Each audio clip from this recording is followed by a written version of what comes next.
Hello guys, Maureen Coach here. So today I'm taking you through Microsoft Designer. It is actually an AI-powered tool which you can use to create your visual content, and it is very versatile for both your personal or professional projects. So actually Microsoft Designer provides several templates. As you can see, you can customize all these templates, or you can create from scratch. You can create with AI. You can edit. I want to show you how you can easily create with AI. Once you click on it, what do you want to create? So we want to create an image, and then you're going to input your image description. What kind of image do you want to create? So for example, you're going to say an African woman smiling. Take for example that. Once done, once you've input your description, you can go here on size to check the size that you want.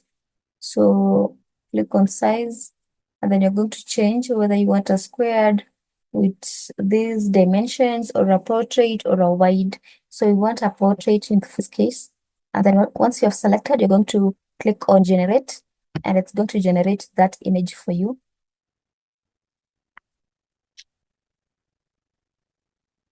It's actually going to generate the prompt of the image that you have actually asked for. We requested for an African woman smiling, and these are the images that actually AI has generated for us.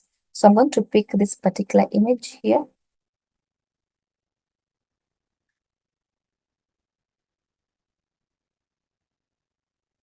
Once I've selected the image that I want, I'm going to either edit that particular image to enhance it how I want it to be.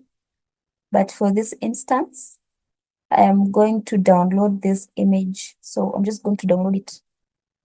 So I'm going to send it to phone. You have the options of sending it to phone, copy image, or you can download.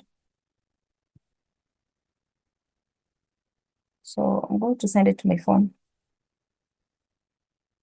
And that's how you can easily generate an image with AI. So you can go on further and play with this. You can just input your description of the image that you want AI to actually create it for you, and it will do that for you.